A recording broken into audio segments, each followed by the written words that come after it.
आइए परमपिता परमेश्वर को स्मरण करेंगे। वह परमात्मा जो हम सबको हर पल दे रहा है और बदले में कभी कुछ मांगता नहीं है। एक छोटा सा प्रसंग याद आता है कि एक बार वो स्वामी तुलसीदास जी रास्ते से गुजर रहे थे और उन्होंने देखा कि एक सज्जन अपने हाथों से लोगों को कुछ बांट रहे हैं। जैसे जैसे वो वितरित करते जाते वैसे वैसे कृतज्ञता से उनकी नजरें झुकती जाती। वो कोई और नहीं, स्वयं रहीमदास जी थे। तुलसीदास जी ने रहीमदास जी को देखा और बड़े भाव से पूछा कि ऐसी देरी देन ज्यों कित सीखे हो सैन, ज्यों ज्यों कर ऊंचे उठे त्यों त्यों नीचे गए। ऐसे देने की कला आपने कहां सीखी है कि जैसे जैसे आपके हाथ ऊपर उठते जाते हैं वैसे वैसे आपकी नजरें नीचे झुकती जाती हैं। तो रहीमदास ने बड़ा ही सुंदर उत्तर दिया था कि देनहार कोई और है, देवत है दिन रैन, लोग भरम मोहे करें तासों नीचे गए। देने वाला कोई और है लेकिन लोग समझ रहे हैं कि मैं दे रहा हूं। इस दुनिया में दाता एक राम, भिखारी सारी दुनिया, केवल वही दाता है। ऐसे परमात्मा को जिन्होंने हमें बहुत कुछ दिया है, बहुत कुछ प्रदान किया है, उस परमात्मा को स्मरण करते हुए गायत्री महामंत्र का एक साथ एक स्वर में उच्चारण करें।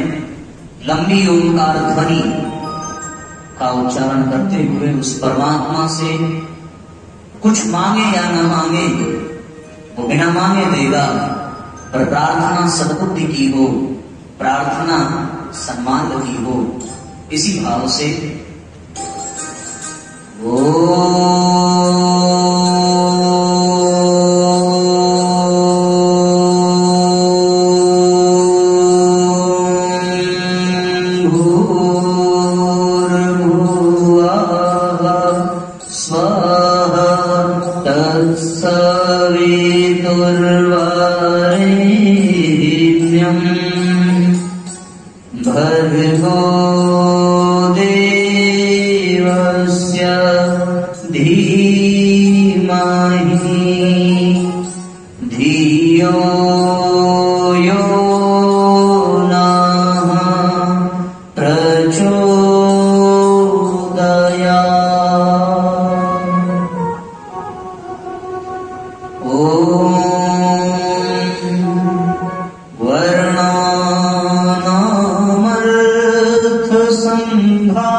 वन्दे बोधमयमनित्यम् गुरुं शङ्कररूपम्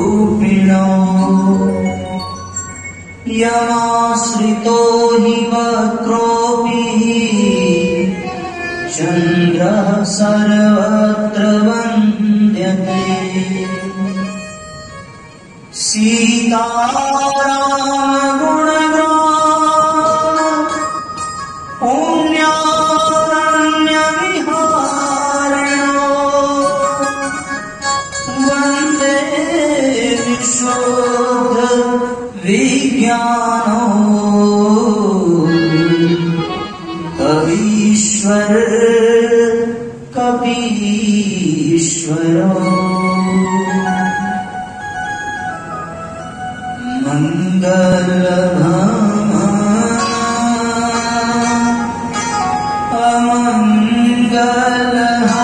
अमंगलहारी द्रवंशदशरथ अजीर बिहारी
पूजामूलम् गुरुपदम् मन्त्रमूलम् गुरुर्वाक्यम् मोक्षमूलम् गुरुकृपा हरने को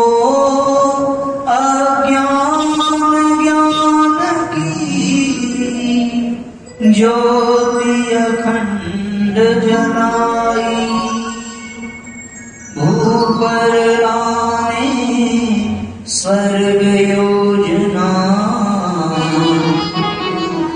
युग निर्माण चलाई ज्ञान यज्ञ के लिए समर्पित जिनका जीवन सारा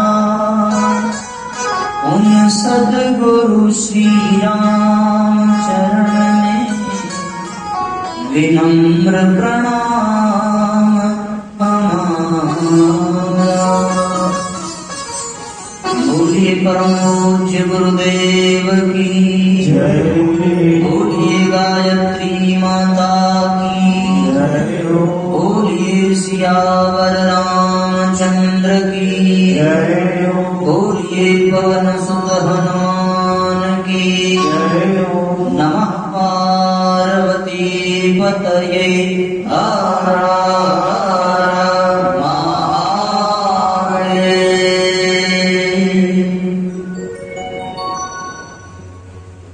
परम पूज्य गुरुदेव एवं परम वंदनीय माता जी के सूक्ष्म संरक्षण में विद्यमान परम श्रद्धेय डॉक्टर अवधेश प्रकाश शर्मा जी के पुण्यतिथि के इस पावन पर्व पर यहाँ उपस्थित आत्मीय बंधुओं, देवतुल्य भाइयों,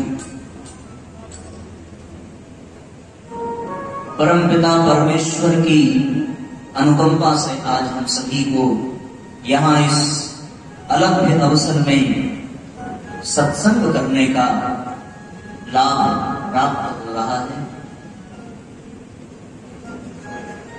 जो विषय है वो अति महत्वपूर्ण है। जैसा कि आप सबने सुना कि हम सभी व्यापारिक दृष्टि से भले ही अलग अलग वर्ग के लोग हों, कोई अध्यापक होंगे, कोई डॉक्टर होंगे, कोई वकील होंगे, कोई व्यापारी होंगे, पर एक दृष्टि से हम सभी एकदम समान हैं और वो दृष्टि है परिवार की। पारिवारिक दृष्टि से हम सभी परिवार के सदस्य हैं। कुछ एक ही परिवार के होंगे, कुछ अलग परिवार के होंगे, पर परिवार से जुड़ा हुआ ही वर्ग यहां पर विद्यमान है। जिसकी पुण्यतिथि में बैठे हैं उनके ही परिवार के बहुत से सज्जन यहां उपस्थित हैं। और जब परिवार के लोग एकत्रित हों तो फिर परिवार की बातें होनी चाहिए। फिर उनके बीच में प्रवचन अच्छा नहीं लगता, उनके बीच में उपदेश अच्छा नहीं लगता। परिवार के बीच में परिवार की ही बातें होनी चाहिए, परिवार की समस्याओं पर चिंतन होना चाहिए और उन समस्याओं के समाधान पर चिंतन होना चाहिए। वर्तमान स्थिति से हम सभी परिचित हैं। आज की वर्तमान स्थिति ये है कि जो संगठन, जो सामूहिकता, जो उदारता, जो आत्मीयता, जो संवेदना पुराने जमाने में हुआ करती थी, वो आज शायद ही किसी घरों में बची हो। बाहर से देखने पर भले ही घर के मुहारे स्वच्छ और सुंदर दिखाई देते हों, पर लोगों के दिलों के आंगन में अभी भी मैल बढ़ता चला जा रहा है। विज्ञान ने हम सबको बहुत नजदीक कर दिया है, इसमें कोई दो राय नहीं है। आज हमें यदि अमेरिका जाना हो, इंग्लैंड जाना हो, किसी दूसरे राज्य में जाना हो, तो हम कुछ घंटों में पहुंच सकते हैं। लेकिन साथियों, हमारे बीच में दिलों की दूरियां बढ़ती चली जा रही है। एक संत अपने शिष्यों के साथ गुजर रहे थे और उन्होंने देखा कि कुछ लोग आपस में जोर जोर से चिल्ला चिल्ला करके झगड़ा कर रहे हैं। शिष्यों ने पूछा, गुरुदेव ये दृश्य बड़ा अजीब है, जो लोग झगड़ रहे हैं वो दोनों एक दूसरे के ठीक सामने हैं, उनके बीच में कोई दूरी नहीं है, फिर भी वो बात करने के लिए चिल्ला करके क्यों बात कर रहे हैं? वो धीरे से भी बोल सकते हैं तो भी वो एक दूसरे की आवाज सुन पाएंगे, पर तेज बोलना, चिल्ला करके बोलना, ये बड़ा आश्चर्य लगता है। यदि ये बहुत दूर होते फिर चिल्लाते तो बात समझ में आती। उनके गुरु मुस्कुराए, संत मुस्कुराए और उन्होंने अपने शिष्यों को एक बड़ी अच्छी बात बताई कि इनके शरीर अवश्य पास में है, इनका तन जरूर नजदीक है, लेकिन ये मन से बहुत दूर हो गए हैं। इनके दिलों में इतनी दरारें पड़ गई हैं, इतनी दूरी पड़ गई है कि ये धीरे से बोलेंगे तो इनकी आवाज एक दूसरे तक पहुंचेगी। और जहां प्रेम होता है, जहां आत्मीयता होती है, वहां पर व्यक्ति हजारों किलोमीटर दूर बैठा हो फिर भी वो बहुत धीरे से बोलता है, तो भी उसके द्वारा कहे गए शब्द उस प्रेमी के कानों तक पहुंचते हैं और वो उसकी भावनाओं को, उसकी संवेदनाओं को पकड़ सकता है। आज परिवार में, लोगों के मध्य में ये जो दिलों की दूरियां बढ़ती चली जा रही हैं, जो अशांति, जो क्लेश, जो कलह बढ़ता चला जा रहा है, जो उपद्रव बढ़ता चला जा रहा है, यदि इसकी गहराई में झांक करके देखें तो केवल और केवल एक ही कारण निकल करके आता है। और परम पूज्य गुरुदेव ने कहा कि विकृत चिंतन ही हर समस्या का कारण है, चाहे वो पारिवारिक स्तर की हो, चाहे वो सामाजिक स्तर की हो, चाहे वो राजनीतिक स्तर की हो। जब चिंतन में दूषण हो जाता है, प्रदूषण हो जाता है, तो वहां समस्याएं जन्म लेने लगती हैं। और चिंतन में जब विकृति आती है तो व्यक्ति स्वार्थी बन जाता है, व्यक्ति लोभी बन जाता है, व्यक्ति अहंकारी बन जाता है, उसके भीतर के मनोविकार बढ़ने लगते हैं, उसके भीतर के सद्गुण समाप्त होते चले जाते हैं और सद्गुणों के अभाव में दुर्गुणों की ढेरी पर बैठा हुआ वो मनुष्य परिवार में क्लेश और कलह को ही जन्म देता है, उसी का पोषण करता है। फिर उस परिवार में पलने वाला कोई बच्चा नहीं होता, उस परिवार में पलती हैं कुप्रवृत्तियां, उस परिवार में पलती हैं दुष्प्रवृत्तियां और फिर उस परिवार की आने वाली नस्लें भटक जाती हैं अपने रास्ते से, अपने लक्ष्य से। परिवार कलंकित हो जाता है। इसलिए पूज्य गुरुदेव ने कहा कि विकृत चिंतन से मनुष्य को बचाने की आवश्यकता है। एक छोटी सी कहानी कि एक व्यक्ति कहीं रास्ते से आ रहा था और उसका बटुआ गिर पड़ा, बड़ा दुखी था। उसके बटुए में 30 स्वर्ण मुद्राएं थी और ये उस जमाने की बात है जब वो 30 स्वर्ण मुद्राएं 3 करोड़ के बराबर हुआ करती थी। उसने अपने पड़ोसी को कहा कि भैया आज हमारा बटुआ कहीं गिर गया। पड़ोसी ने सांत्वना दी कि आप चिंता मत करिए, वो मिल जाएगा, अगर आपके भाग्य में होगा तो हम भगवान से प्रार्थना करेंगे। संयोग ऐसा कि उस पड़ोसी की बेटी रास्ते से गुजर रही थी, उसकी नजर उस बटुए पर पड़ी, वो अपने पिता को ला करके देती है और पिता ने कहा कि ये पड़ोस वाले चाचा जी का बटुआ है, तुम उनको दे करके आओ। बटुआ लेकर के वो अपने चाचा के पास पहुंची और जाकर के कहा कि ये आपके स्वर्ण मुद्राओं की बटुआ है। बात यहां भी बिगड़ी नहीं थी, बात तो तब बिगड़ गई जब उस व्यक्ति के मन में स्वार्थ आ गया, उस व्यक्ति के मन में लोभ आ गया। उसके मन में ये आया कि इस बटुए में कितना है ये कौन जानता है मेरे सिवा। उसने उसके सामने एक बटुआ खोला और उसमें से 30 स्वर्ण मुद्राएं निकली, पर उस व्यक्ति ने उस लड़की से कहा कि इसमें 30 नहीं 40 स्वर्ण मुद्राएं थी, तुमने 10 चुरा लिए। लड़की ने कहा कि मैंने चोरी नहीं किया है, इस बात का प्रमाण उसके पिता ने भी आकर के दिया। पर बात इतनी बढ़ी कि उस राज्य के मंत्री तक पहुंची। मंत्री ने भी शोध किया और उसने पता किया कि ये जो व्यक्ति है जिसकी स्वर्ण मुद्राएं गिरी थी वो निहाय स्वार्थी आदमी है और केवल लोभी और अहंकारी है। यदि उस लड़की को बटुआ चुराना ही होता तो वो केवल 10 स्वर्ण मुद्रा ही क्यों चुराती, पूरा बटुआ ही चुरा सकती थी। ये क्या कर सकता था, पर उसने ईमानदारी दिखाई और इसी कारण उसे परेशान किया जा रहा है। तो परेशानी का कारण वो बटुआ नहीं था, वो लड़की नहीं थी, वो पड़ोसी नहीं था, वो 30 स्वर्ण मुद्राएं नहीं थी। परेशानी का कारण उसका मन था, उसके भीतर का लोभ था, उसके भीतर की वो प्रवृत्तियां। मंत्री ने निर्णय किया, मंत्री ने बुलाया कि ये तुम्हारा जो बटुआ था उसमें 30 था या 40 स्वर्ण मुद्राएं। उसने कहा कि साहब 40 स्वर्ण मुद्राएं।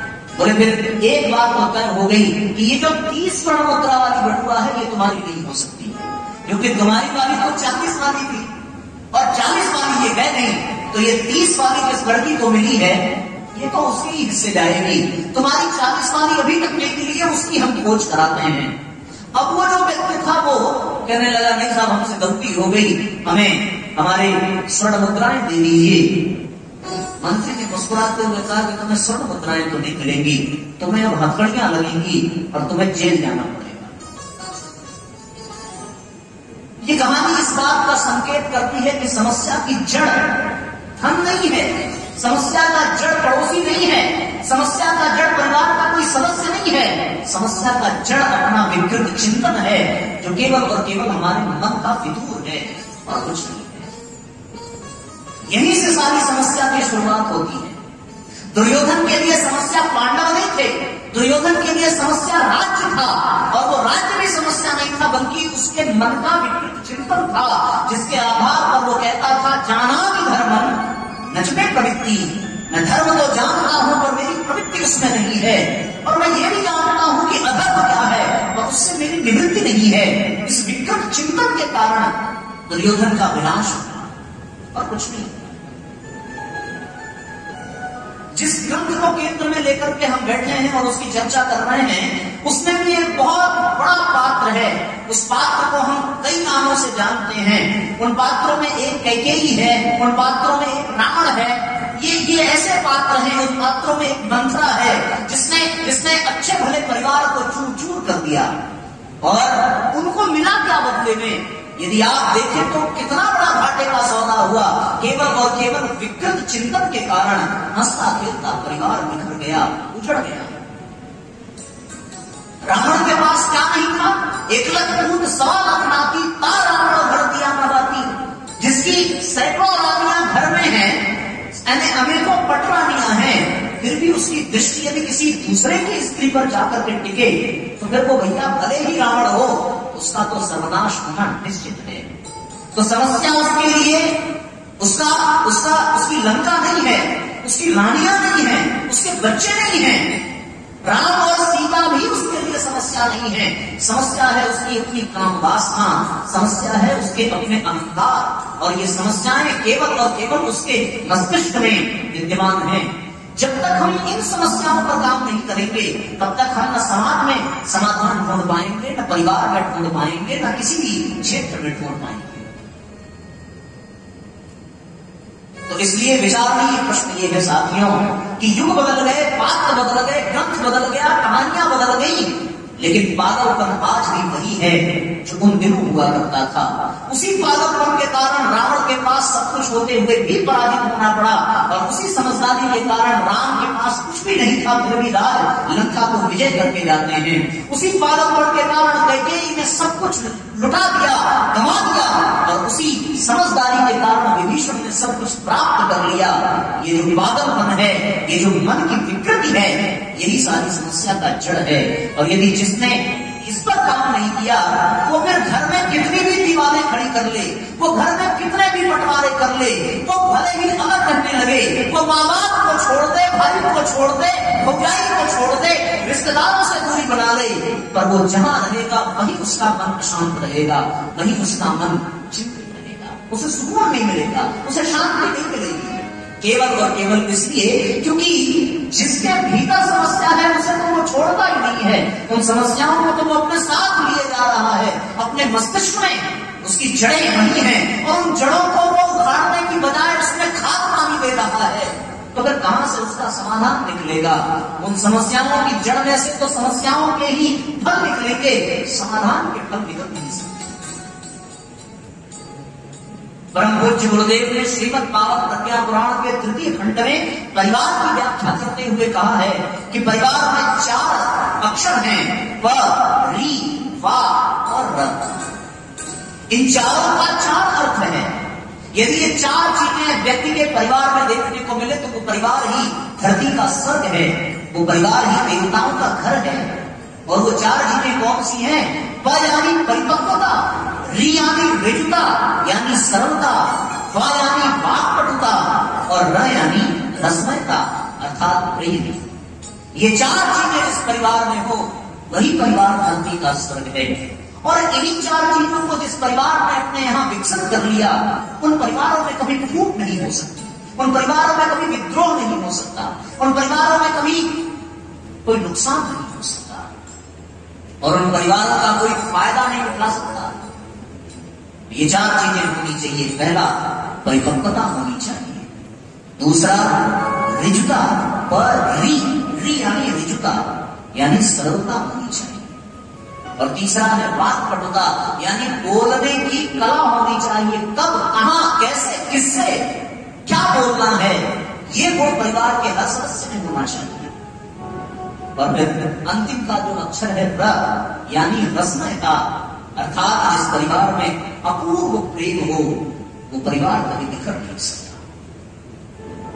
और यदि इन 4 चीजों का आप उदाहरण के माध्यम से समझें तो वो सारे उदाहरण रामचरितमानस में आपको देखने को मिलते हैं। यदि मैं परिपक्वता की बात करूं तो अयोध्या कांड का वो प्रसंग याद आता है।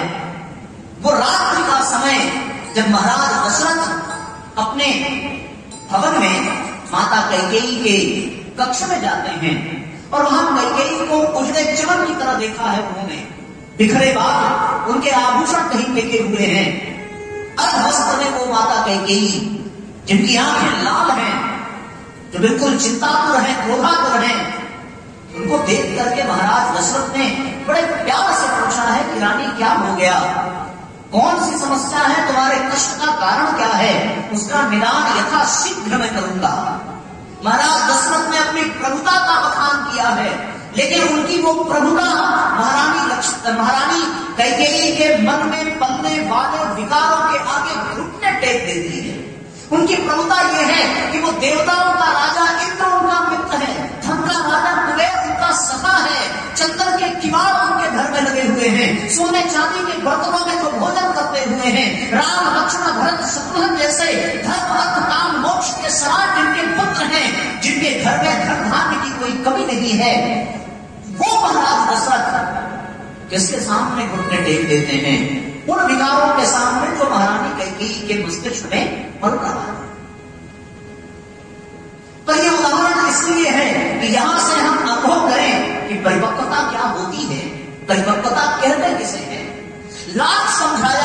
पर उसने 2 वर मांगे, भरत को राज्य मिले और राम को वनवास मिले। ब्रह्म मुहूर्त का समय आया और ब्रह्म मुहूर्त का समय होने पर भी राजा अपने कक्ष से स्नान आदि करके बाहर नहीं आते। आज समुद्र को चिंता हुई, आए महाराज से देखा उनकी हालत गंभीर है, उनके कहने पर राम को बुलाया। वह भगवान जो अभी स्नान करने जा रहे हैं और माता कौशल्या जिन्हें कह रही है कि पुत्र राम तुम शीघ्र स्नान करो, राज्याभिषेक का मुहूर्त निकला जा रहा है, आज तुम्हें राज्य का पदभार संभालना है, आज तुम राजा बनोगे और मैं राजमाता बनूंगी। इस बात को वो आदान प्रदान कर रहे हैं। इतने में आर्य सुमंत पहुंचे कि तुम्हें पिताश्री ने बुलाया है। वो पिता जो प्रतिदिन आंख खुलने पर राम के कक्ष में आकर के सर्वप्रथम राम का दर्शन किया करते थे, आज वो पिता आने में समर्थ नहीं है, असमर्थ है। उनकी जिह्वा सूख चुकी है, रक्त कमजोर पड़ गया है, हड्डियां जवाब दे देती हैं, प्राण निस्तेज हो गए हैं, वो जमीन पर पड़े हैं और केवल राम राम ही मुख से निकलता है। ऐसे समय में जब राम उनके कक्ष में पहुंचे और पिता की ये स्थिति देखी तो फिर कहा है कि पिताजी आपकी समस्या का कारण क्या है? मुझे अपना मित्र जान करके कहिए, मुझे अपना पुत्र जान करके कहिए। आपकी समस्याओं के समाधान के लिए आपके रास्ते में पड़े हुए कांटों को मैं अपनी चमड़ी बिछा करके आपके रास्ते सुंदर बना दूंगा। आप अपने राम पर विश्वास करिए। महाराज दशरथ तो कुछ बोल न सके, पर माता कैकेयी ने बड़ी निष्ठुरता से कहा कि राम अपने पिता की समस्या का केवल और केवल एक कारण है और वो कारण तुम हो और कोई नहीं है। तुम्हारे प्रति मोह ही तुम्हारे पिता का कारण है। दशरथ का मोह उस कैकेयी को दिखाई पड़ता है, पर अपने भीतर का लोभ, अपने भीतर का अहंकार, अपने भीतर का कुविचार उसे दिखाई नहीं पड़ता। और राम से उन्होंने कहा है कि मैंने तो केवल 2 वर मांगे हैं, पर तुम्हारे मोह के कारण महाराज दशरथ जिनके पूर्वज हरिश्चंद्र हुए, भगीरथ हुए, शिवी हुए, उन पूर्वजों के कलंक कीर्ति को कलंकित करने जा रहे हैं और अपने धर्म से, अपने वचन से पीछे हट रहे हैं। ये उस कुल के हैं जिस कुल में वचन का पालन करने के लिए लोगों ने प्राण तक त्याग दिए हैं। रघुकुल रीति सदा चली आई, प्राण जाई पर वचन न जाई। तुम्हारे मोह में राम वो अपने वचन से पीछे हट रहे हैं। वो वचन क्या है माता? केवल इतना ही राम कि तुम्हारे भरत भाई को, भरत को राज्य मिले, तुम्हें नहीं, और तुम्हें 14 वर्ष का वनवास मिले। अब परिपक्वता जो परिवार के पहले अक्षर को परिभाषित करती है, उस परिपक्वता का सबसे बड़ा प्रमाण आप यहाँ देखें कि जैसे राज्य मिलने वाला है उसे वनवास की सूचना मिल रही है, और वो भी किसके द्वारा? उसके द्वारा जो प्राणों से भी अधिक प्यार करती थी, उस माता कैकेयी के द्वारा। पर राम की परिपक्वता और राम का दृष्टिकोण देखिए। यदि कोई और पुत्र होता तो वो कहता कि माता रुको, और वो अदालत में जाकर के स्टे ऑर्डर ले आता और कहता कि इस संपत्ति पर मेरा भी अधिकार है। पर वो राम की परिपक्वता है जिसके कारण राम हमारे पूजनीय बने, राम हमारे आदर्श बने। और वो परिपक्वता क्या है? वो परिपक्वता गोस्वामी जी दर्शाते हैं कि जैसे ही माता ने कहा कि तुम्हें वन जाना पड़ेगा, जैसे ही माता ने कहा कि तुम्हें नहीं तुम्हारे भाई को राज्य मिलेगा, वैसे ही राम के मुख से शब्द फूटे। और वो शब्द क्या है? सुन जननी सोई सुख बड़ भागी, जे प्रीतमा वचन अनुरागी। सुन जननी सोई सुख बड़ भागी, जे प्रीतमा वचन अनुरागी। तनय मातु पितु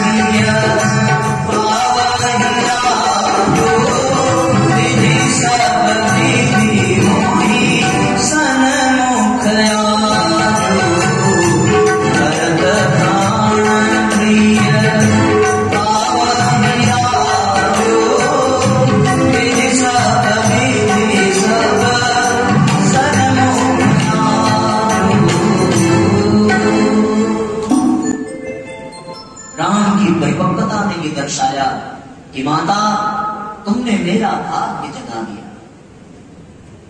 भाग्य जगाया है। सुन जननी सोई सुख बड़ भागी। इसके पहले राम ने कभी कैकेयी को जननी नहीं कहा, जननी उसे जो जननी है अर्थात जो जन्म देती है। आज राम ने माता कैकेयी को जन्म देने वाली माता कौशल्या से भी ऊंचा दर्जा दिया है कि हे माता तुमने मेरा कल्याण किया। मैं तो चिंतित था कि जन्म चारों भाइयों का एक साथ हुआ, विद्यारंभ संस्कार एक साथ हुआ, गुरु गृह में पढ़न रघुराई एक साथ, और फिर विवाह भी एक साथ हुआ, तो राज्य केवल राम को मिले ये तो बड़ा अन्याय है। मैं खुद परेशान था, आज तुमने मेरा भाग्य जगा दिया। यदि मैं अयोध्या में होता तो राज्य का सुख भोगता, लेकिन अब मैं वन को जाऊंगा, इसलिए मेरा बड़ा भाग्य है, क्योंकि वन में जाने पर मुनिगण मिलन विषेक सबही भांति वित मोर। मुनियों के दर्शन होंगे, ऋषियों की सेवा करेंगे, और उस पर भी माता पिता की अनुमति से यह सौभाग्य मिले, ऐसा कैसे प्राप्त होगा। और एक बहुत बड़ी बात भगवान ने कही, वो ये कहा कि यदि मैं राजा बनता तो फिर राम राज्य आता, और लोग कहते राम राजा हैं इसलिए मेरा सम्मान करते, लेकिन यदि भरत राजा बनेगा तो दुनिया मुझे और भी अधिक सम्मान देगी, क्योंकि मैं इस कौशल देश के राजा का बड़ा भाई कहलाऊंगा। ये राम की परिपक्वता है साथ। इसी परिपक्वता के कारण अयोध्या का परिवार आदर्श परिवार बना, इसी परिपक्वता के कारण। और ये परिपक्वता केवल राम में नहीं है, ये परिपक्वता अयोध्या के परिवार के हर सदस्य में देखने को मिलती है। सीता जी ने जब सुना कि उनके पति वनवास की ओर जा रहे हैं, तो जैसे ही उन्होंने सुना उसी क्षण सीता की परिपक्वता ने उदाहरण प्रस्तुत किया कि पति चाहे राजमहल में हो, पति चाहे वन में हो, पत्नी को पति की छाया बन करके उसके साथ साथ चलना चाहिए। यदि ये धर्म पत्नी दिखावे तो क्या पति और पत्नी में कभी फूट हो सकती है, पर ये परिपक्वता दिखानी पड़े। राम के ही छोटे भाई लक्ष्मण को जब ये पता चला कि भैया वन को जा रहे हैं, आज्ञा लेने आए, राम ने कहा यदि तुम वन को गए तो फिर माता सुमित्रा को मैं क्या मुंह दिखाऊंगा कि मेरे पुत्र को भी वन में ले जा रहा है। सुमित्रा की परिपक्वता देखिए साथियों। अवध वहां जहां राम निवासु, हे लक्ष्मण तुम्हारे लिए अयोध्या वही है जहां राम निवास करते हो, इसलिए तुम्हें तनिक भी देरी नहीं करनी चाहिए। धन्य है वो माता जिसके पुत्र को राम काज करने का अवसर मिले।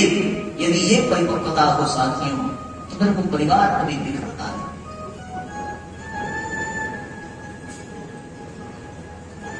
इसलिए रामायण के परिवार के हर पात्र की परिपक्वता को अपने भीतर उतारना चाहिए, और हमें भी ये स्पष्ट होना चाहिए कि परिपक्वता है क्या। परिपक्वता है त्याग में, परिपक्वता है देने में, उसको परिपक्वता कहते हैं। और जहां केवल लेने की बात हो वो परिपक्वता नहीं है। कैकेयी लेना चाहती है, क्या लेना चाहती है? अयोध्या, पर उसे मिला क्या? पर राम लेना नहीं चाहते, राम तो देना चाहते हैं। कौशल्या की भी परिपक्वता है। कौशल्या ने सुना कि जब तुम्हारे पिता तुम्हें वन भेज रहे हैं तो पिता से बड़ा दर्जा माता का होता है, और माता होने के नाते मैं तुम्हें कहती हूं कि हे राम, जो केवल पितु आय सुताता तो जनी जान जानी बड़ी माता। माता की आज्ञा मानकर तुम वन में न जाओ। भगवान मुस्कुराए और कहने लगे, मां केवल पिता की आज्ञा होती तो जरूर मना कर देता, पर पिता के साथ साथ माता की भी आज्ञा है। और जब कौशल्या ने ये सुना कि बहन कैकेयी ने ये आज्ञा दी है, तो फिर उसने यही कहा कि जो पितु मातु कहो बन जाना तो आनंद सब अवध समाना। हे राम, जब पिता और माता दोनों ने आज्ञा दी है तो तुम्हारे लिए वन ही अयोध्या के समान है। ये परिपक्वता यदि किसी परिवार में मिले तो भैया वो परिवार धरती का सब, वरना देवरानी जेठानी में तो नहीं बढ़ती। देवरानी कुछ कहती है, जेठानी कुछ कहती है, पर यहां बड़ी बहन होने के नाते जो त्याग किया है कौशल्या ने अपने छाती पर पत्थर रख करके, यदि वो त्याग परिवार का हर सदस्य करना चाहे तो क्या वो परिवार कभी बिखर पाएगा? आज परिवार टूटता है तो महिलाओं का भी उसमें बहुत बड़ा योगदान होता है। वो खुद एक दूसरे को नीचा दिखाती है। कौशल्या यदि चाहती तो वो कैकेयी को नीचे दिखा सकती थी, लेकिन उसने एक आदर्श उदाहरण प्रस्तुत किया है। भारत की नारी का मर्यादा का दर्शन कराया है कि यदि कैकेयी से त्रुटि हो गई तो फिर मैं भी गलती करूंगी, तो फिर ये परिवार टूट जाएगा, बंटारा हो जाएगा। और बटेगा कौन? बटेगी न केवल अयोध्या, बल्कि बट जाएंगे महाराज दशरथ। बटेगा कौन? न केवल दशरथ, बल्कि चारों पुत्र बट जाएंगे, चारों पुत्र धुएं बट जाएंगी। यदि कैकेयी की तरह मैंने भी कचकाना हरकत की, पर कौशल्या ने आदर्श प्रस्तुत किया है, सुमित्रा ने आदर्श प्रस्तुत किया है, लक्ष्मण ने आदर्श प्रस्तुत किया है परिपक्वता का। भरत जब लौट करके आए तो फिर सारा खेल बना बनाया था, राज्य कैकेयी को मिल चुका था, भरत को केवल स्वीकार करना था। अयोध्या की प्रजा और गुरु आज भी भरत को राज्य देने के लिए समर्थन कर रहे थे, पर भरत की परिपक्वता देखिए। भरत ने कहा कि जिसका बड़ा भाई वन वन भटक रहा हो, जिसके छोटे भाई वन में घास के तिनके पर सो रहे हो, जिनके भाई कंदमूल और फल खा रहे हो, जिनके परिवार की पुत्रवधू जो एक राजा की पुत्री है, एक राजा की पुत्रवधू है और एक राजा की पत्नी होने के बावजूद भी वन में नंगे पांव कांटों के बीच टहल रही हो, उस परिवार का छोटा भाई यदि राज्य का सुख भोगे तो इससे तो मर जाना अच्छा है। ये भरत की परिपक्वता है कि नंगे पांव चित्रकूट चल पड़े पूरी अयोध्या को लेकर के राम को मनाने की। ऐसी परिपक्वता कहां देखने को मिली? और आप कल्पना करके देखिए, यदि ये परिपक्वता हो तो क्या वो परिवार कभी बिखर सकता है? फिर उस परिवार का भले ही आधा अंश वन में हो, भले ही संकट में हो, पर उस परिवार में अटूट प्रेम रहता है, अपरंपार विश्वास रहता है और ऐसा स्नेह रहता है जिसे कोई तोड़ नहीं सकता। फिर उस खानदान में अनेकों मंत्राएं जन्म ले ले, अनेकों कैकेयी आ जाएं, उस परिवार को बिखरना असंभव है। ये बात निकल करके आती है, पर ये कब? जब परिवार के हर सदस्य में परिपक्वता होनी चाहिए। परिवार टूटता क्यों है साथियों? ये तो परिपक्वता का उदाहरण दिया। एक बड़ा प्रत्यक्ष उदाहरण आपको बताऊं। दो भाई दोनों एक साथ ही रहते थे। बड़ा भाई बाजार से आम खरीद करके ले आया और आम के 2 थैले। जैसे ही वो अपने घर में प्रवेश करता है, उसका बेटा और उसके छोटे भाई का बेटा दोनों दौड़ करके आए। एक तरफ छोटे भाई का बेटा, एक तरफ उसका बेटा आम के 2 थैले देना चाहिए था बिल्कुल सीधे सीधे, पर उसने दिया ऐसे, हाथ के इशारे को बदल दिया। और इस दृश्य को देखा किचन की खिड़की से छोटे भाई की पत्नी ने। उसे मन में संदेह हुआ कि बड़े भैया ऐसे भी दे सकते थे, पर ऐसे क्यों दिया? और जब थैले में झांक करके देखा तो अपने बेटे के हिस्से में जो आम था वो अच्छे आम थे, और जो छोटे भाई के बेटे के हिस्से में आम गया वो बुरे आम। बात केवल इतनी सी थी, पर गहराई में झांक करके देखो, समस्या आम में थी क्या? समस्या बच्चों में थी क्या? समस्या छोटे भाई के परिवार में थी क्या? समस्या केवल और केवल बड़े भाई के चिंतन में थी। जड़ नहीं है और कहीं नहीं है। रात का भोजन बनाने की जिम्मेदारी उसकी मना कर दिया। छोटा भाई आया, पूछा भोजन क्यों नहीं बनाती, समस्या क्या है? उस पत्नी ने कहा कुछ नहीं। कहा समस्या कुछ नहीं है, समस्या केवल इतनी सी है, यदि ये न हुआ होता तो आज मैं भोजन जरूर बनाती, और इतने से ही केवल वो परिवार बट गया। यदि परिपक्वता होती तो फिर वो बढ़ता क्या? कभी नहीं बढ़ता। शुरुआत कहीं से भी हो, पर उसकी जड़ मनुष्य के मन में होती है। स्वार्थ के रूप में, लोभ के रूप में, अहंकार के रूप में, मोह के रूप में यही विद्यमान रहती है। ये परिवार की परिपक्वता है साथियों, जिसके कारण ये विचित्र दृश्य देखने को मिलता है। अगला है ऋजुता। ऋजुता यानी सरलता।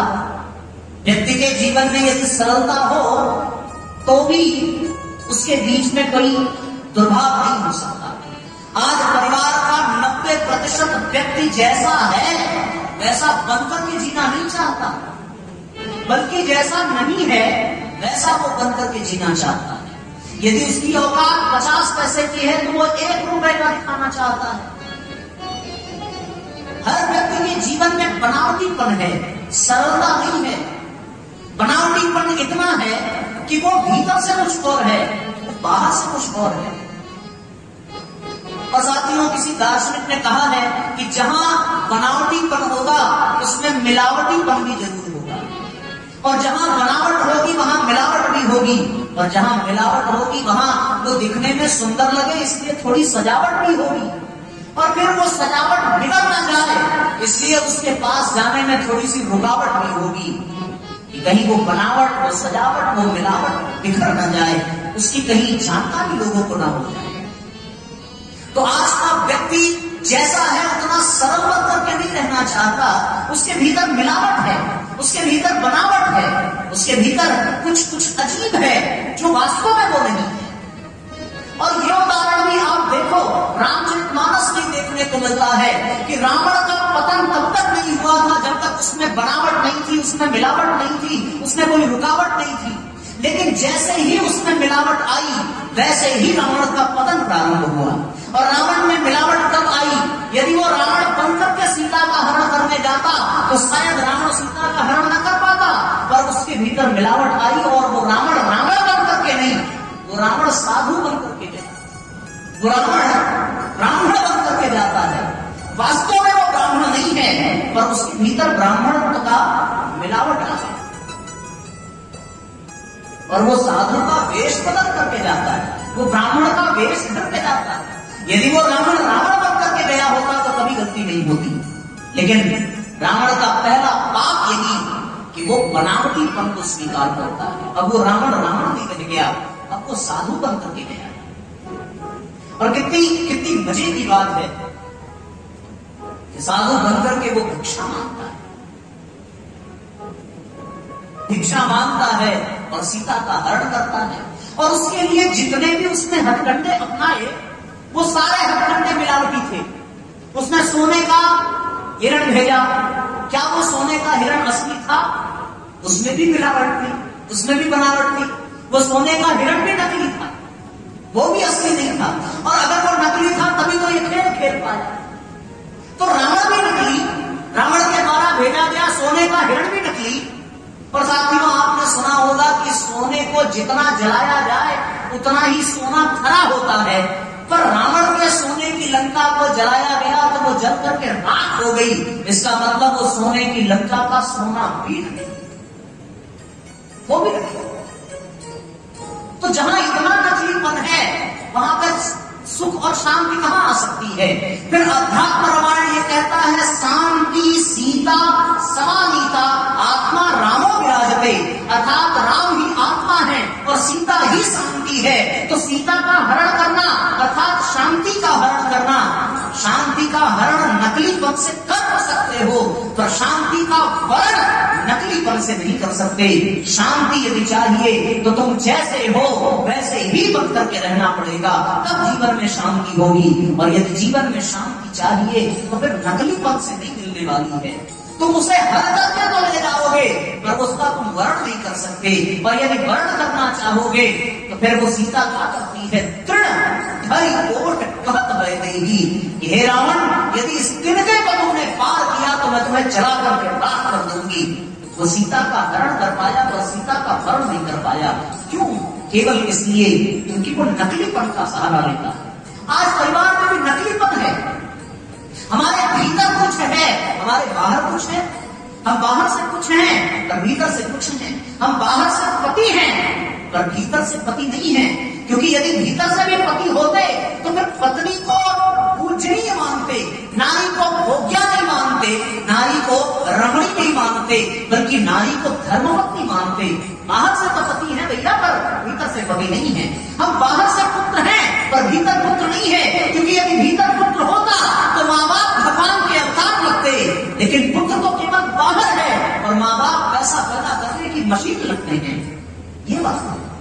भीतर और बाहर से एक होना पड़ेगा, तब जाकर के बात करेंगे। और यदि एक होने की बात देखें तो साथियों शबरी के जीवन से देखा जा सकता है कि शबरी जैसी है वैसी ही राम के सामने जाती है। वो वृद्धा है, वो कुरूप है, वो भिलनी है, पर उसने कोई मेकअप नहीं किया, वो कहीं कोई ब्यूटी पार्लर में नहीं गई, वो जैसी है वैसे ही राम के सामने है। पर रावण की बहन जो राक्षसी है, युवा है, शूर्पणखा, वो भी नकली बन करके आई और उसने सुंदरी का रूप धारण किया, उसमें भी असलीपन नहीं है। और वो जाकर के राम के सामने कहती है कि तुम सन पुरुष नमो सन नारी, क्या जैसा पुरुष कोई नहीं है। यहां तक भी ठीक था, ब्रह्मा जी प्रसन्न हुए कि जिनको जानने के लिए वेद भी नेति नेति कहकर के पुकारते हैं, ऋषि महर्षि हजारों हजारों वर्ष तक करते हैं, तब भी उन्हें जान नहीं पाते। शूर्पणखा का भाग्य देखो कि इसने राम को पहचान लिया कि तुम सन पुरुष इस दुनिया में कोई नहीं है। लेकिन एक बात उसने और कही कि मौसम नारी, मेरे जैसी स्त्री भी इस दुनिया में कोई नहीं है। और ये संयोग विधि रचा बिचारी, ब्रह्मा जी ने ये संयोग बड़ा सुंदर विचार करके रचा है। ब्रह्मा जी ने सिर पे हाथ पीट लिया कि राम का विवाह करने की विधि मैं रचूंगा। तो ये कहा क्यों? केवल इसलिए कि शूर्पणखा नकली है, असली नहीं है। और शूर्पणखा की तरफ भगवान ने दृष्टि भी नहीं दी है। शूर्पणखा जब राम से बात करती है तो राम सीता की ओर देखते हैं, सीता ही चितई कहीं प्रभु बाता, उसकी तरफ देखा तक नहीं है, क्योंकि शूर्पणखा के अंदर बनावटीपन है, नकलीपन है। लेकिन शबरी के अंदर बनावटीपन नहीं है। शबरी तो जैसी है वैसी है, जो है प्रभु। यदि झूठे बैठ है तो झूठे ही सही, यदि तन पे फटी हुई साड़ी है तो वही सही, मैं वृद्ध हूं तो वृद्ध ही सही। पर शबरी को भगवान ने न केवल देखा है बल्कि माता कहकर के संबोधित किया है। सोई अतिशय प्रिय भामिनी मोरे, सकल प्रकार भगति प्रेम तोरे, सकल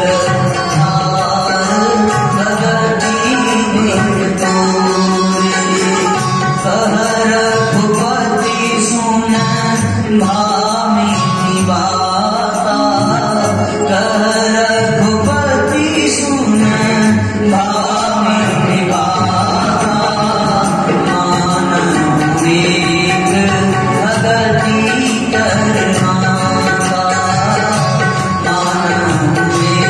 भगति करनाता।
शर्त ये है कि वो आए तो सही, और आएगा और नकलीपन लेकर के आएगा तो बात बिगड़ेगी। तो परिवार बिखरता है नकलीपन के कारण, परिवार बिखरता है। बाहर से तो दोनों भाई हैं, अंदर से भाई नहीं, अंदर से तो दोनों शत्रु हैं, बाहर से नकलीपन है। भाई का चोला पहन लिया है पर भाई नहीं है। माता कैकेयी ने माता का चोला पहना है पर भीतर का मातृत्व तो मर गया है। जिस राम को वो प्राण से ज्यादा चाहती थी वो राम को वन भेजती है, तो अब उसके भीतर मां कहां रह गई? बाहर से तो मां है पर भीतर से नहीं है। तो हम भी विचार करें कि यदि हम बाहर से पति हैं तो क्या भीतर से भी हैं? यदि हम बाहर से भाई हैं तो क्या भीतर से भी भाई हैं? यदि हम बाहर से पिता हैं, पुत्र हैं, तो क्या भीतर से भी हैं? और यदि हैं तो साथियों, पिता हिरण्यकश्यप जैसा नहीं होना चाहिए। पिता दशरथ जैसा होना चाहिए कि पुत्र यदि बन जा रहा है तो पुत्र के प्रेम में दशरथ ने प्राण त्याग दिए, ऐसा पिता होना चाहिए। तो ये जो मिलावट है, ये परिवार का दूसरा अक्षर विजुता। हमें सरल बनना है, हम जैसे हैं वैसे ही रहें। शबरी ने कोई मेकअप नहीं किया था, सुदामा ने कोई सजावट नहीं की थी, जटायु ने कोई प्रपंच नहीं रचा था, वो गजराज ने जो परमात्मा को सरोवर में पुकारा था उसने कोई अतिरिक्त पूजा नहीं की थी, द्रौपदी ने कोई सरंजाम नहीं चुराया था, वो जैसी थी वैसी ही गोविंद को पुकारने लगी, पर भगवान आ। तो ये मिलावटीपन थोड़ा कम होना चाहिए, तब बात बनेगी साथ। और दूसरा है वाक्पटुता, तीसरा बोलने की कला होनी चाहिए। आज परिवार में जो परिवार टूट रहे हैं वो केवल इसलिए कि व्यक्ति को बोलना नहीं आता, वो कैसे बोलना चाहिए, कहां बोलना चाहिए, कब बोलना चाहिए, किससे बोलना चाहिए, क्या बोलना चाहिए, ये सीखने में जीवन भर लग जाता है, पर वो सीख नहीं पाता और इसीलिए परिवार बिखरता है।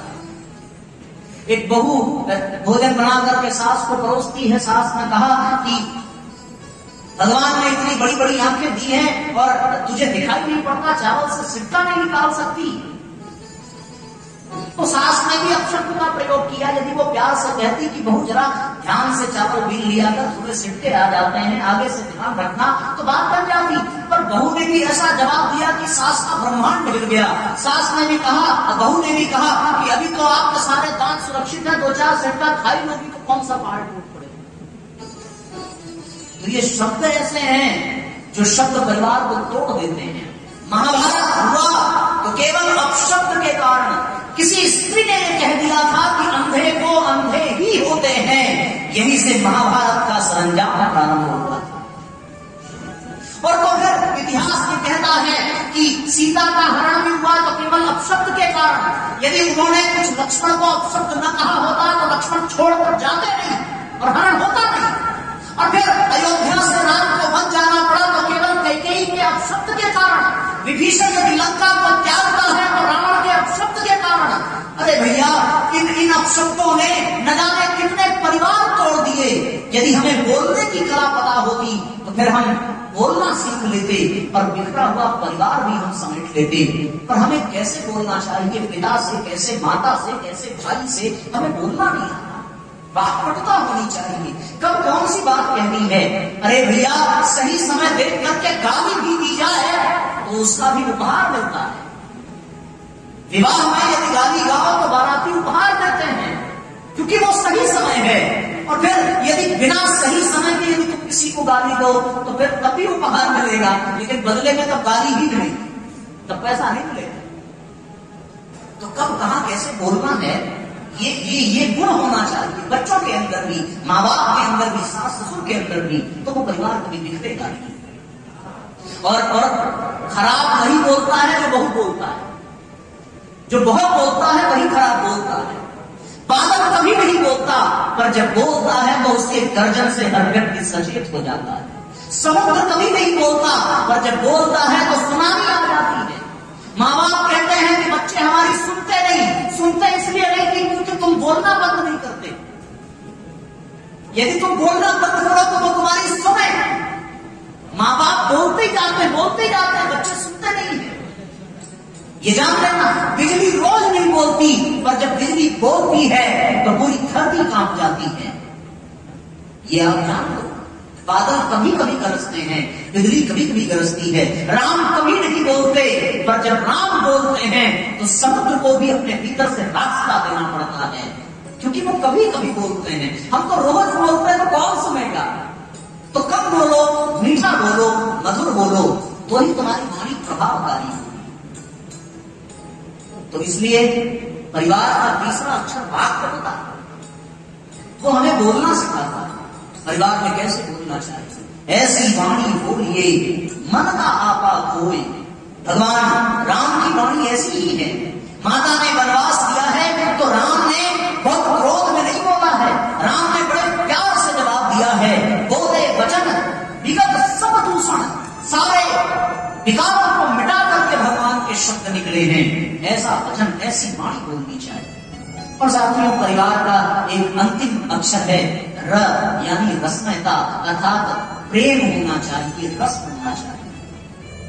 और प्रेम का केवल एक ही सिद्धांत है, प्रेम में लिया नहीं जाता, प्रेम में दिया जाता है।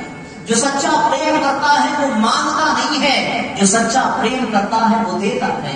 राम का प्रेम है, इसलिए भरत से मांगा नहीं है, भरत को दिया है। और भरत का प्रेम है कि अयोध्या जैसे साम्राज्य को वो मांगते नहीं है, देना चाहते हैं। पर कैकेयी को प्रेम नहीं है तो कैकेयी मांगती है, और मांगने से मिलता भी नहीं है। जहां सच्चा प्रेम हो वहां अधिकार की नहीं, कर्तव्य की बात होती है। माता पुत्र से मांगती नहीं है, पुत्र से प्रेम करती है तो वो पुत्र पर सब कुछ न्यौछावर कर देती है।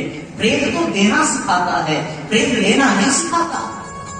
जहां सच्चा प्रेम हो वहां त्याग है, वहां समर्पण है। यदि सच्चा प्रेम न होता तो सीता राम के साथ दंगल न भटकती, सच्चा प्रेम न होता तो लक्ष्मण कभी न जाते। सच्चा प्रेम ही है कि साथियों, जटायु ने अपने जान गंवा दिए, सच्चा प्रेम ही है कि साथियों, द्रौपदी ने अपने साड़ी का आंचल फाड़ दिया, सच्चा प्रेम ही है कि वानरों ने अपना कुल, अपना खानदान, अपना परिवार छोड़ दिया रावण से युद्ध करने के लिए, राम की सहायता करने के लिए। सच्चा प्रेम है कि भरत ने अपना राज्य छोड़ दिया। सच्चा प्रेम है कि राम ने अपना कर्तव्य निभाया, अधिकार की बात नहीं की। और आज परिवार में कर्तव्य की बात कोई नहीं करता, आज परिवार में अधिकार की बात करता है। हर व्यक्ति अपना अधिकार चाहता है, बाप अपने अधिकार की बात करता है, बेटा अपने अधिकार की बात करता है, पत्नी का अधिकार अलग, पति का अधिकार अलग, सब अपने अधिकार की बात करते हैं। यदि अधिकार को छोड़ करके अपने कर्तव्यों की बात की जाए तो परिवार में प्यार रहेगा, स्नेह रहेगा, ममता रहेगी, सहकार रहेगा, सहयोग रहेगा, और तब जाकर के वो परिवार धरती का स्वर्ग रहेगा। तो ये परिवार, हमारे पास समय का बड़ा अभाव था। हमें जो समय दिया गया था वो समय 12:30 बजे का दिया गया था, और हमारा समय पूरा हुआ। तो इतने समय में परम पूज्य गुरुदेव के जिन विचारों को मैं अपनी झोली में समेट करके आप सब तक पहुंचा पाया, उतना ही सफल हो पाया हूँ। यदि इनके बीच में कोई त्रुटि हुई हो तो आप उसे हमारी कमी जान करके क्षमा करना। जो श्रेष्ठ लगा हो उसे गुरु जी का प्रसाद समझना। तो इस तरीके से ये साथियों पूरा हुआ परिवार। तो ये रामचरितमानस हमें परिवार की बात सिखाता है। और एक बड़ी बात यह है कि जब परिवार की समस्याएं कब हटेंगी, जब मन के कुविचार हटेंगे, मन के कुसंस्कार हटेंगे, मन के पाप हटेंगे। और परम पूज्य गुरुदेव ने 18 सत्संकल्प सूत्रों में एक बड़ी विशेष बात कही कि मन के कुविचारों को हटाने के लिए, मन के दुर्भावनाओं को हटाने के लिए जीवन में स्वाध्याय और सत्संग की व्यवस्था बनाए रखेंगे। तो आप सबको भी एक ऐसा उपहार देकर के हम बनारस वापस जा रहे हैं, और जब कभी भी आप काशी आइए तो जरूर मिलिएगा। अब तो विश्वनाथ जी का कॉरिडोर भी बन गया है माननीय प्रधानमंत्री जी की कृपा से और भगवान की इच्छा से। तो आप सब गए भी होंगे और नहीं गए होंगे तो आप बनारस आइए, आपका स्वागत है। आपके स्वागत में हम सब रहेंगे, आप दर्शन करिए। पर आपसे मैं ये कहूंगा कि मन के कुविचारों को, मन के कुसंस्कारों को हटाने के लिए आपके भी जीवन में स्वाध्याय होना चाहिए। आज समय ऐसा है कि हर व्यक्ति के पास एंड्रॉइड मोबाइल सेट है। सबके पास है ना? जरा हाथ उठाइए, किसके पास है? सबके पास है। हाथ उठाने में संकोच मत करिए, अगर होगा तो हम मान थोड़ी लेंगे। पूरी ईमानदारी से हाथ उठाइए कि सबके पास है कि नहीं है। ना हो तो फिर हम व्यवस्था करें। देखो सबके पास है ना, ये अच्छी बात है। तो आप अपने मोबाइल में एक छोटा सा काम करना। हमारा एक कार्यक्रम आता है रात में ठीक 8 बजे YouTube चैनल पर। आप YouTube पे अनिलेश तिवारी लिख करके सर्च करना, या गायत्री शक्तिपीठ वाराणसी। तो आप उसमें 8 बजे रात में एक कार्यक्रम देखेंगे, वो है ऑनलाइन दैनिक स्वाध्याय का। मैं प्रतिदिन परम पूज्य गुरुदेव की पुस्तकें पढ़ाता हूँ उसको YouTube चैनल पर, जिसका अभी आज 765वां दिन है।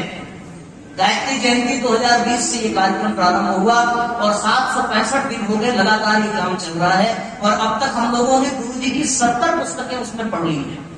ये लक्ष्य है कि गुरु जी की सारी पुस्तकें जब तक जीवन है तब तक पढ़ा जाए। तो आप सबके बीच में ये पत्रक मैं भिजवा रहा हूँ, ये पत्रक आप तक पहुंचेगा।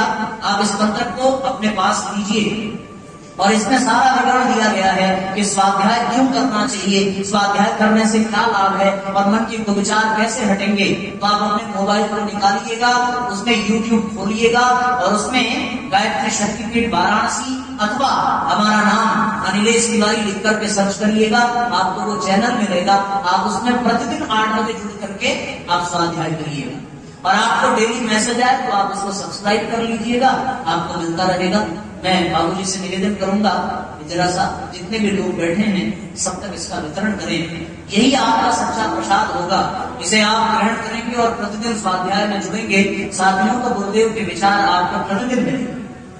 इस तरीके से आज का ये क्रम पूरा हुआ। अब हम अपनी बात को समाप्त करते हैं। यही बातों के साथ आप सबको बहुत बहुत धन्यवाद। इतना धैर्य पूर्वक आप सबने सुना, आप सबको बहुत बहुत साधुवाद और निरंतर स्वाध्याय से गुरु जी के विचारों से जुड़े। इन्हीं बातों के साथ आप सबको बहुत बहुत शुभकामनाएं। गुरुदेव माता जी का बहुत बहुत आशीर्वाद प्राप्त हो। सबको धन्यवाद, सबको प्रणाम। ओम शांति।